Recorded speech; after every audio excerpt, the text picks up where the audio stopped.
This show is a member of the Sorgatron Media Podcast Network. Find out more at sorgatronmedia.com. This show is brought to you by IndyWrestling.us. Check out IWC, RWA, and more. And listeners like you, support this show at patreon.com/Wrestling Mayhem Show. Hungry as fuck, but I ain't starving yet. Chain for the pain, cocktail bar set. Never said I was a gangster or thug, but I'm an animal. Peanut for the taste of the fly.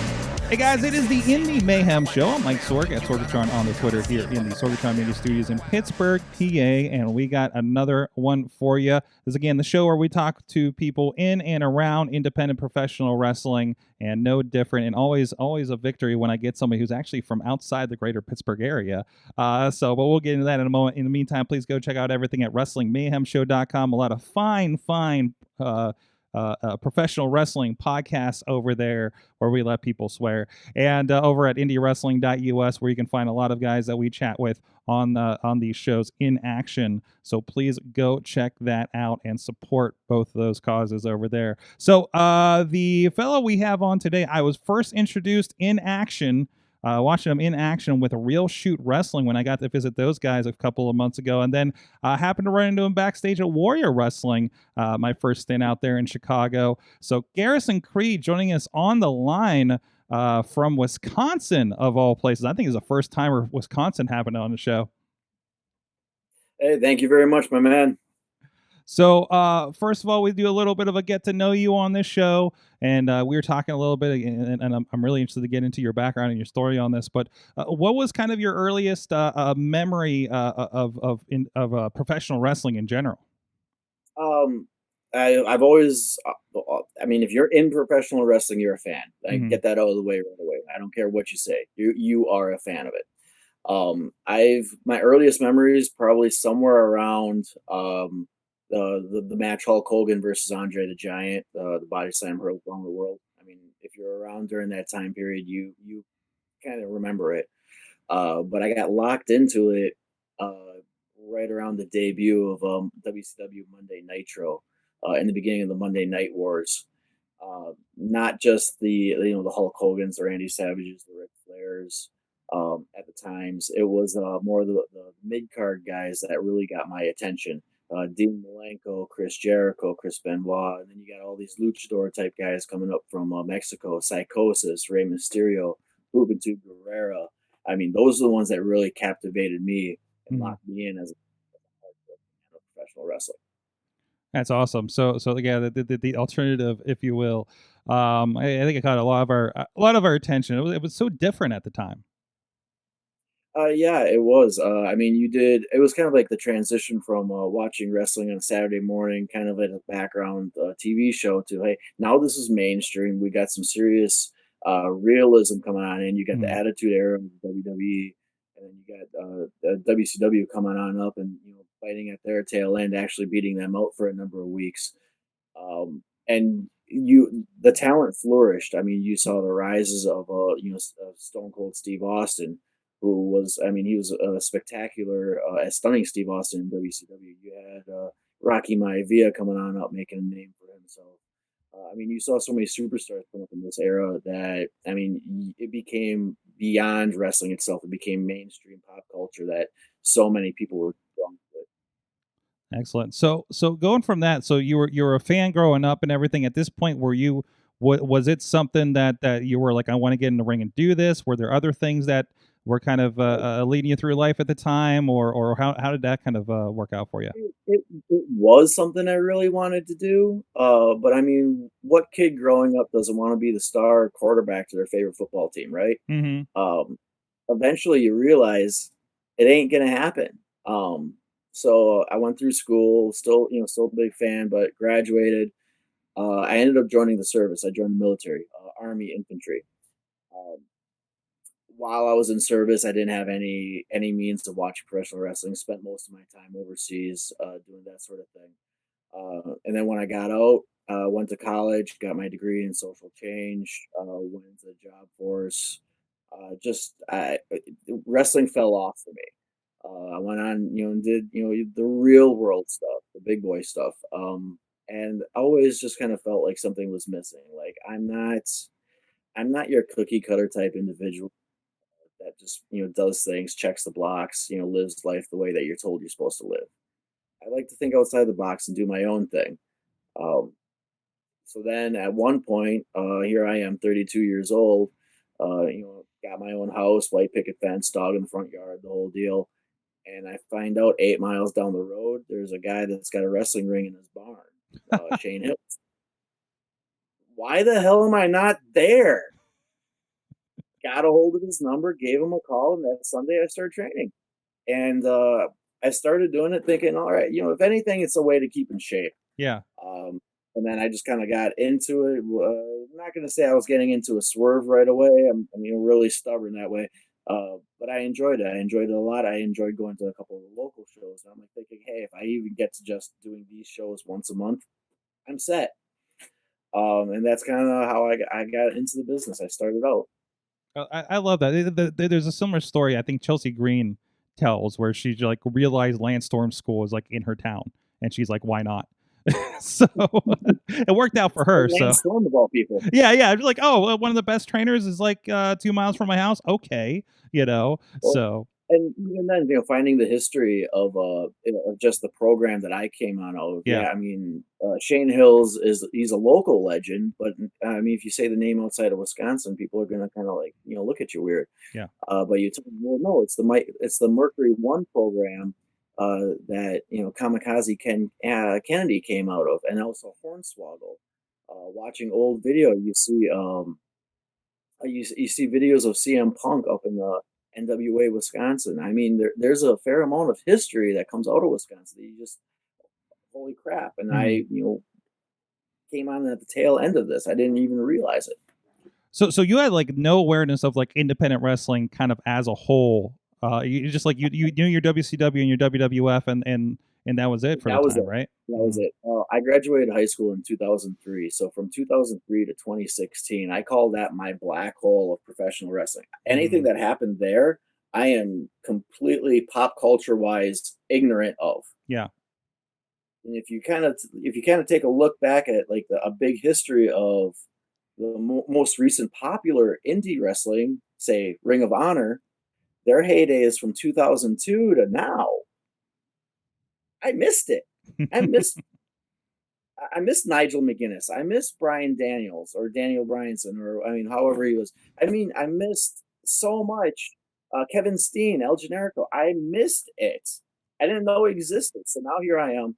I'm coming on in. I'm weighing, when I started training, I was right about 225. So I'm thinking, all right, hey, that's Eddie Guerrero, Chavo Guerrero, Psychosis size. Yeah. I need to be kind of jumping over the top rope, doing these crazy flips and all this stuff. And I'm getting my ass chewed out day in and day out. Hey, stop flying around so much. You're a big guy. You got to start using your power. And I'm going, eh?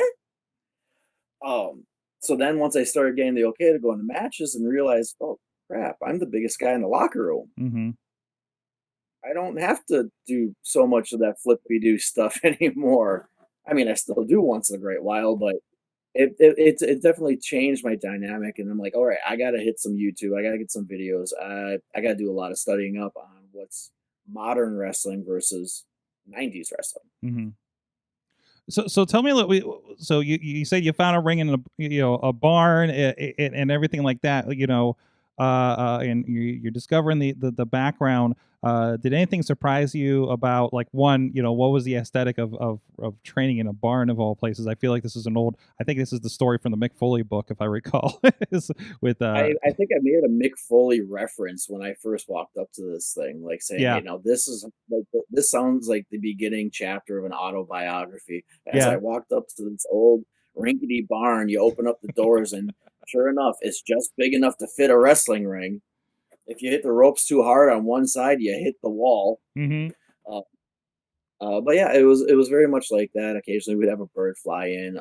We keep the doors open so we get some airflow.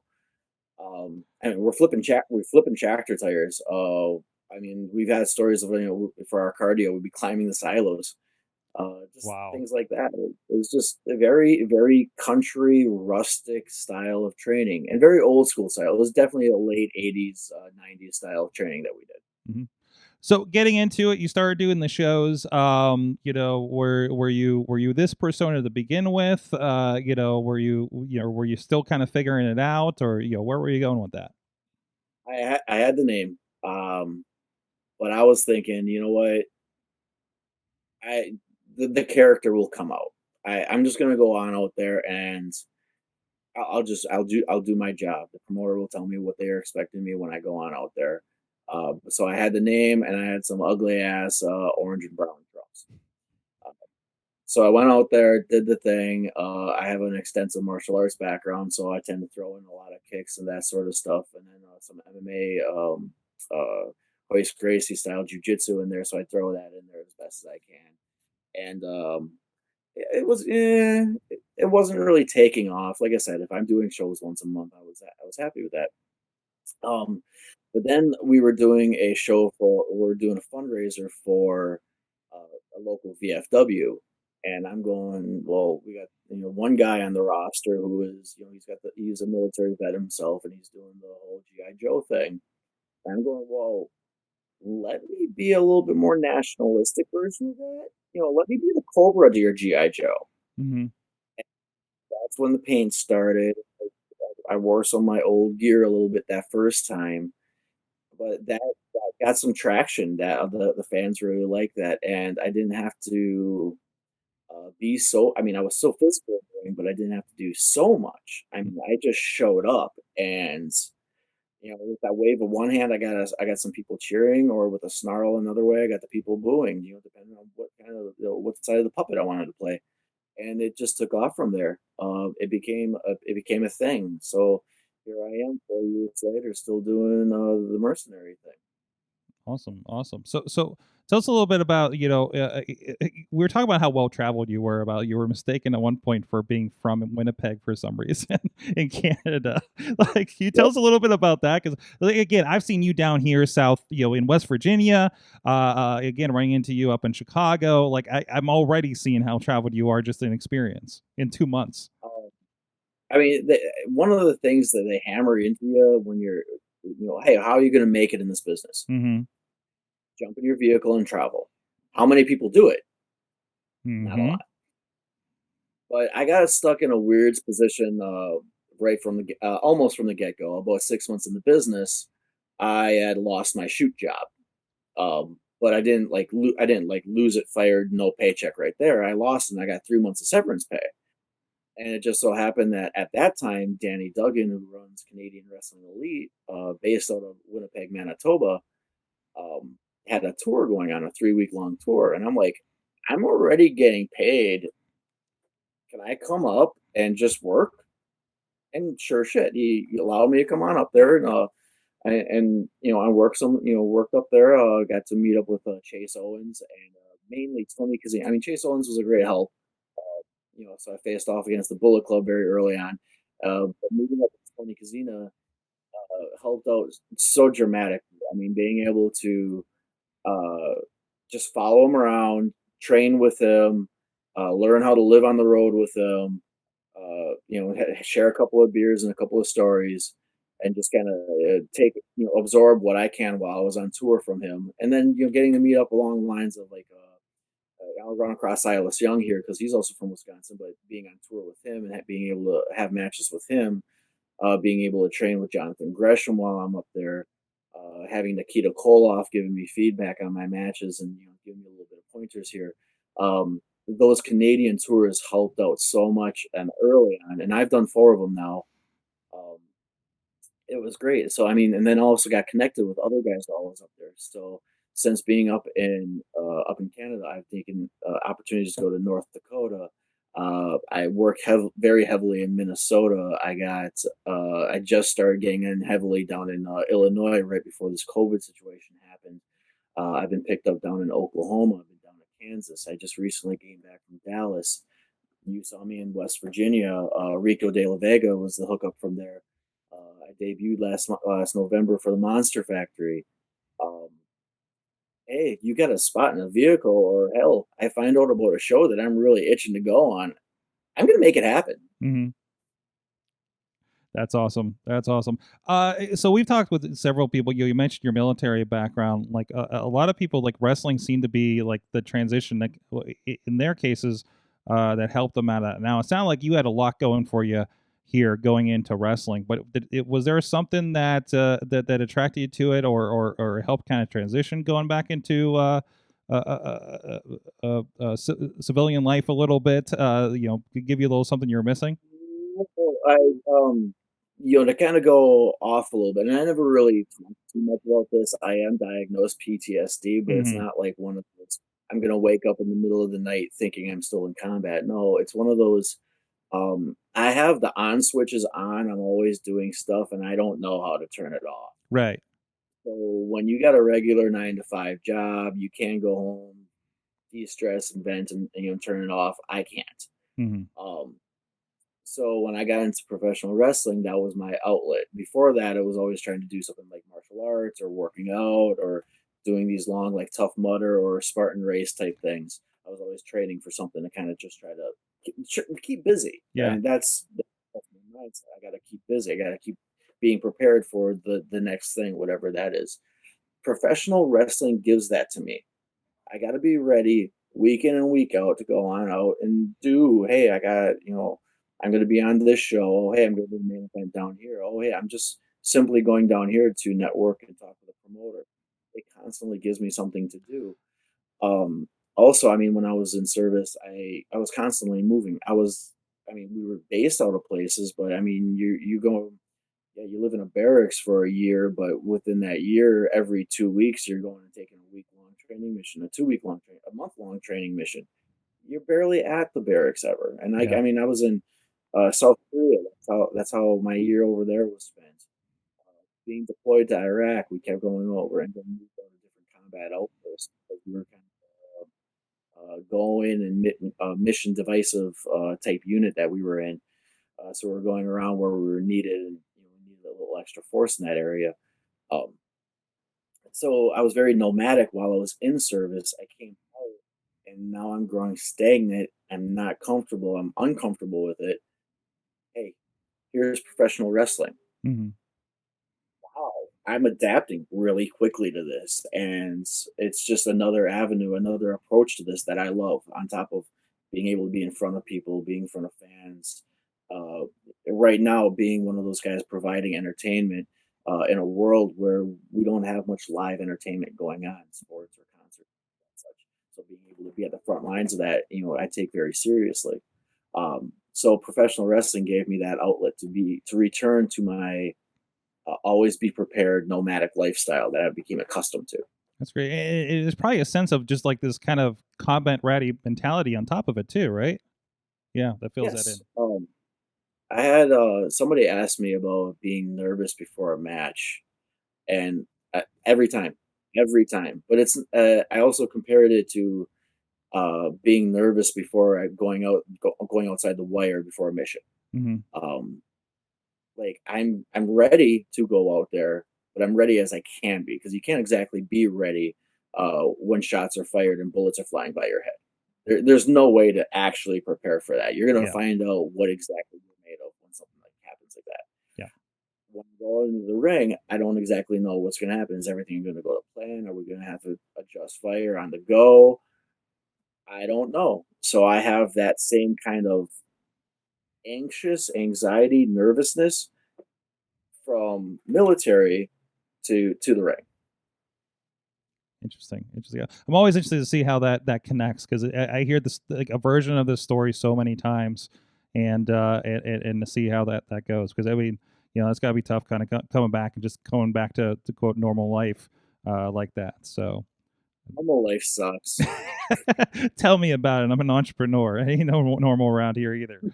So that's awesome. Well, so I like to ask a little question to close out these interviews. I think we fill in a lot of these right now, but what is the best and the worst thing about pro wrestling for you right now? 5 years in. The lower back pain it takes when you're Mm. driving around for 1,000 miles a weekend. um, yeah, if you ever watch a vehicle full of professional wrestlers pull up, you'll notice each one of them walks out like they're a 90-year-old man. Um, the best part though is and I've had this happen seldom, a very few times, but this is the emotion that I'm always trying to set up for now. Is I'll give two instances. I had one where I put on a show in my hometown growing up, and being able to have next to it was a great turnout. So I mean, my entire graduating class of high school, and I don't work nearly enough in my hometown area, so my friends and family barely ever get to see what I do. But to have the majority of that crowd out there, knowing that they're to see you, was very enduring. Um, and then like the emotion that I had after the match, like it was just like I had a hard time processing it. It was so in depth. But then after I had that match, I went out and I debuted for Pure Pro Wrestling over in Michigan. Unbeknownst to me, I had a whole bunch of my military brothers that lived in the area, so they were reaching out. Hey, man, it's only a 2-hour drive. I'm going to be there. I'm going to bring so and so. Oh, you live out there too? Um, one of which of these guys, um, I the last time I saw him was being hauled out on a stretcher in pretty bad condition. So knowing now that I had the promoter came up to me beforehand and goes, "Hey, I don't know how the hell you did this, but you sold out a front row. I mean, I wish more new guys debuting could do that." I'm like, so my music hits and I come on out and I see the front row of all these guys that are used to be, I served with, and then, kind of brings, a little tear to your eye. And I around the corner, making my way around the ring, and my one friend, who was like I said, last time I saw him was on a stretcher. He's there. He had his son. His son had a friend with too, and just being able to see him right there, that just pulled a whole new level of emotion out of me. And now I got to go do a match. As the wicked mercenary persona, correct? Oh no, yeah. I mean, it was. I mean, I wasn't the good guy. Yeah, yeah. Um, I wasn't the good guy. I wasn't necessarily the bad guy. I was the Uh-huh. one to get the job done. Yeah, yeah. But that actually ended up being one of my best matches to this day against a young man, Tommy Vendetta. I mean, if you could look up him, he's an outstanding talent.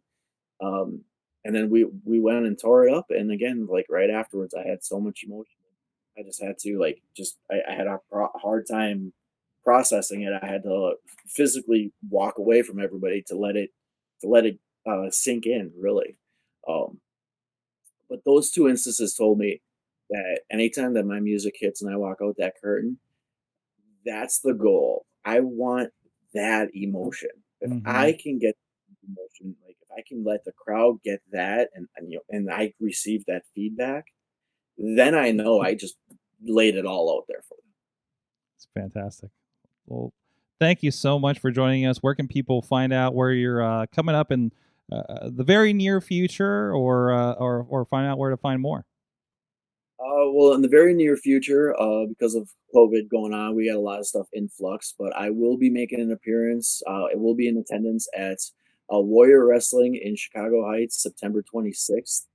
And I'm also going and doing the first TV taping for Chicagoland Championship Wrestling in Michigan City, Indiana.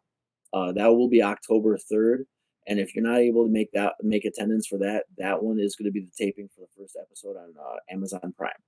Excellent. I'm glad to see. I say we talked to the Dojo Pro guys, as I told you before the interview. Glad to see there's more happening on Amazon, and that's a great platform. I'm hoping you get a lot of exposure out of doing something like that. There's a lot of wrestling on Amazon I'm, Prime. It's amazing.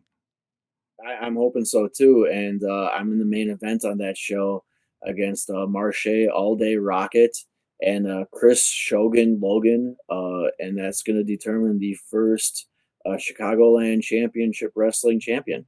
There you go. Well, good luck with that. And social media, where can people follow you? Facebook, Instagram, and Twitter. You just look up Gareseaon Creed, spelled GarrisaonCreed. I'm on all three of them. Very easy to look up. Please get a hold of me. Also, I have t-shirts available on prowrestlingtees.com /Gareseaon Creed. There you go. Thank you so much for joining us. We'll see you out in Chicago, of course, and we'll see you guys out there wherever you may be. Please go follow all those promotions that we talked about and follow our friends here that we work with at IndyWrestling.us. And check out that Warrior Wrestling. Of course, that's over on Fight TV. We've been kind of behind the scenes helping out a little bit with that. So a lot of great stuff going on. Until next time, please support Indie Wrestling. You know how I act now. If you got a problem, come and see if I'm a back down. Act wild. Steady sipping Jack now. This show is a member of the Sorgatron Media Podcast Network. Find out more at sorgatronmedia.com.